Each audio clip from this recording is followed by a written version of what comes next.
നോക്കിയിട്ടുണ്ട്. അത്രയ്ക്ക് പണിയെടുപ്പിക്കും. നമ്മൾക്ക് ഓരോ ദിവസവും ടാസ്ക്കാണ് ഇത്ര രൂപ ഏൺ ചെയ്ത് കൊണ്ടുവരണമെന്നുള്ളത്. അപ്പം ഞങ്ങൾക്ക് ഏൺ ചെയ്ത് കൊണ്ടുവരുന്ന സമയത്ത് എന്തെങ്കിലും ഒരു എമൗണ്ട് കുറവാണെങ്കിൽ, അല്ലെങ്കിൽ നമ്മളിപ്പം അവർ പറയുന്ന എമൗണ്ട് അല്ലാന്നുണ്ടെങ്കിൽ നമുക്ക് പണിഷ്മെൻ്റ് ഉണ്ട്. പിന്നെ സോൾഡ് ഔട്ട് ജ്യൂസ് അങ്ങനത്തെ കുറേ സംഭവങ്ങളൊക്കെ ഉണ്ട്. അപ്പം അത് നമ്മൾ ചെയ്യാതെയാണ്, അല്ലെങ്കിൽ നമ്മുടെ ടാസ്ക് കംപ്ലീറ്റ് ചെയ്യാതെയാണ് നമ്മൾ വരുന്നതെങ്കിൽ ഒരു എമൗണ്ട് ഉണ്ട്, ഒരാൾ ഇത്ര രൂപ ഇന്ന് എന്താ ചെയ്തുകൊണ്ട് വരണമെന്ന്. അപ്പം അത് നമ്മൾ കംപ്ലീറ്റ് ആക്കാതെയാണ് വരുന്നതെന്നുണ്ടെങ്കിൽ ശയനപ്രദക്ഷിണം ചെയ്യിപ്പിക്കുക, അല്ലെങ്കിൽ അങ്ങനെ കുറേ അവരുടെ കുറേ സംഭവങ്ങളുണ്ട്. അപ്പോൾ അതൊക്കെ ചെയ്യിപ്പിക്കും. പണിഷ്മെൻ്റ് ഉണ്ട്. ചിലവ് നടത്തണം. ചിലവ് ഭാവിയിൽ കിട്ടുമ്പം ചിലവ് നടത്തും. എനിക്ക് ഭാവിയിൽ യൂട്യൂബിൽ നിന്ന് എന്തെങ്കിലും ഒരു വരുമാനം കിട്ടുമ്പം എൻ്റെ സബ്സ്ക്രൈബേഴ്സിന് വേണ്ടിയിട്ട് ഗീവ് അവേ പോലുള്ള കാര്യങ്ങളൊക്കെ ചെയ്യണമെന്ന് ആഗ്രഹമുണ്ട്. അപ്പോൾ കിട്ടട്ടെ, നമുക്ക് ആദ്യം കിട്ടട്ടെ. കിട്ടുമ്പോൾ ഞാൻ ആദ്യം പറയണത് നിങ്ങളുടെ അടുത്ത് തന്നെയായിരിക്കും. ഒന്നും മറച്ച് വയ്ക്കത്തില്ല. എനിക്ക് സബ്സ്ക്രൈബേഴ്സ് 15K ഉണ്ട്. പക്ഷേ നമുക്ക് യൂട്യൂബിൽ നിന്ന് വരുമാനം ഒന്നും ഇതുവരെ കിട്ടി തുടങ്ങിയിട്ടില്ല. എന്തെങ്കിലും കിട്ടുമായിരിക്കും. കിട്ടണമല്ലോ. ഞാൻ 7th ആണ്. 7th കുട്ടിയാണോ നീ? ആഹാ, നിൻ്റെ ചാനൽ എന്തായാലും ഞാൻ കയറി സപ്പോർട്ട് ചെയ്യാം കേട്ടോ. പണിഷ്മെൻ്റ് ഉണ്ടടാ. ചേച്ചി എഗ്രിമെൻ്റ് വഴിയാണോ കയറുന്നത്? എഗ്രിമെൻറ്റും കാര്യങ്ങളൊന്നും ഉണ്ടായിരുന്നില്ല.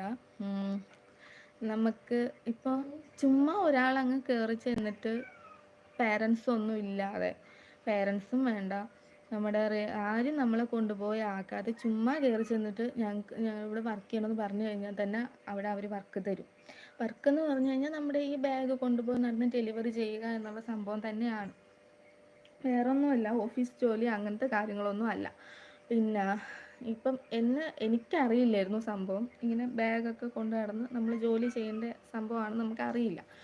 അപ്പോൾ ഞാൻ വിചാരിച്ചു ഓഫീസ് അഡ്മിനിസ്ട്രേഷൻ എന്നാണ് പത്രത്തിൽ പരസ്യം കൊടുത്തിരിക്കുന്നത്. അങ്ങനെ നമ്മൾ കണ്ടിട്ട് അച്ഛനാണ് എന്നെ കൊണ്ടുപോയി ആക്കിയത്. അതും ഞാൻ വീട്ടിൽ കിടന്ന് ബഹളം വെച്ചാണ് എന്നെ കൊണ്ടുപോയി ആക്കിയത്. എന്തെങ്കിലും ഒരു ജോലിക്ക് പോകണം എന്നുള്ളൊരിതിൽ ഞാൻ കിടന്ന് ബഹളം വെച്ചാണ് എന്നെ കൊണ്ടുപോയി ആക്കിയത്.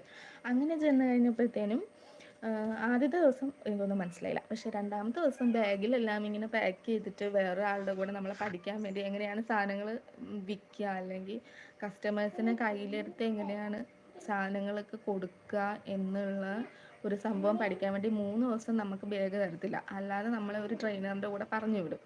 ഓൾറെഡി അവിടെ ഇങ്ങനെ സെയിൽ ചെയ്യുന്ന ഒരാളുടെ കൂടെ പറഞ്ഞു വിടും.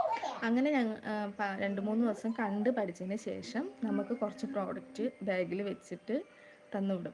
അത് ഞാൻ നിന്ന സമയത്ത് അന്ന് 3 ദിവസം 1500 രൂപ, ഒരു ദിവസം 1500 രൂപ നമ്മൾ സെയിൽ ചെയ്ത് കൊണ്ടുപോയി കൊടുക്കണം. പിന്നെ അത് 3000 ആവും. പിന്നെ അത് സോൾഡ് ഔട്ടാണ്, എന്ന് വെച്ചാൽ ബാഗ് കാലിയാക്കി കൊണ്ടുവരുന്ന സംഭവമാവും. അങ്ങനെ പിന്നെ നമ്മളുടെ ഇടയിൽ, കുട്ടികളുടെ ഇടയിൽ വാശി കയറ്റാനായിട്ട് ഒരുപാട് സംഭവങ്ങളൊക്കെ ഉണ്ട്. ട്രോഫി കൊടുക്കുക, അങ്ങനത്തെ സംഭവങ്ങളൊക്കെ ഉണ്ട്. പിന്നെ അങ്ങോട്ടും ഇങ്ങോട്ടും വാശി പിടിപ്പിക്കുക, അങ്ങനത്തെ ഒരുപാട് സംഭവങ്ങളൊക്കെ, ട്രിക്കും കാര്യങ്ങളൊക്കെ അവർ ചെയ്യാറുണ്ട്. പിന്നെ എന്താണെന്ന് വെച്ചാൽ നമുക്ക് എഗ്രിമെൻ്റ് എന്ന് വെച്ചാൽ നമ്മുടെ 10ാം ക്ലാസ്സിലെ സർട്ടിഫിക്കറ്റിൻ്റെ കോപ്പി മാത്രമാണ് അവിടെ വേണ്ടത്. ആ സർട്ടിഫിക്കറ്റിൻ്റെ കോപ്പി മാത്രം കൊടുത്തു കഴിഞ്ഞാൽ നമ്മളവിടെ കയറാം. പിന്നെ നമ്മുടെ ഫോണും കാര്യങ്ങളൊക്കെ അവർ കുറച്ച് ദിവസം കഴിയുമ്പോഴത്തേനും മേടിച്ച് വയ്ക്കും. നമുക്ക് വീട്ടിലേക്ക് വിളിക്കാനായിട്ട് ഒരു സംഭവം. പിന്നെ ചിലർ വീട്ടിൽ വിളിച്ചിട്ട് ഫോൺ കിട്ടുന്ന സമയത്ത് പറഞ്ഞിട്ട് പോകും. പക്ഷെ നമ്മളെ ഒരുപാട് മോട്ടിവേഷൻ ചെയ്തിട്ട് നമ്മളെ ബൂസ്റ്റ് ചെയ്ത് നിർത്തും. എന്താണെന്ന് വെച്ച് കഴിഞ്ഞാൽ കുറച്ച് 6 മാസത്തെ പരിപാടിയേ ഉള്ളൂ. അത് കഴിഞ്ഞ് കഴിഞ്ഞാൽ നിങ്ങൾക്ക് മാനേജർ ആവാം, മറ്റേതാവാം, മറിച്ചതാവാം. എന്താ വെച്ചാൽ നമ്മൾ പോകണമെന്ന് വിചാരിച്ചിരിക്കുമ്പോഴത്തേനും നമ്മളെ അവർ കുറേ അങ്ങ് മോട്ടിവേഷൻ തന്നിട്ട് നമ്മളവിടെ പിടിച്ചു നിർത്തും. നമ്മൾ ശരിക്കും പറഞ്ഞാൽ അതിൽ വീണ് പോകും. അപ്പം നമ്മൾ പിന്നെയും അങ്ങനെ നിന്ന് ഒരു 1.5 വർഷത്തോളം ആയിട്ടും നമുക്ക് അവിടുന്ന് യാതൊരു വിധത്തിലുള്ള സംഭവം ഇല്ലയെന്ന് മനസ്സിലായപ്പോഴത്തേനുമാണ് നമ്മൾ അവിടെ നിന്ന് പോകുന്നത്.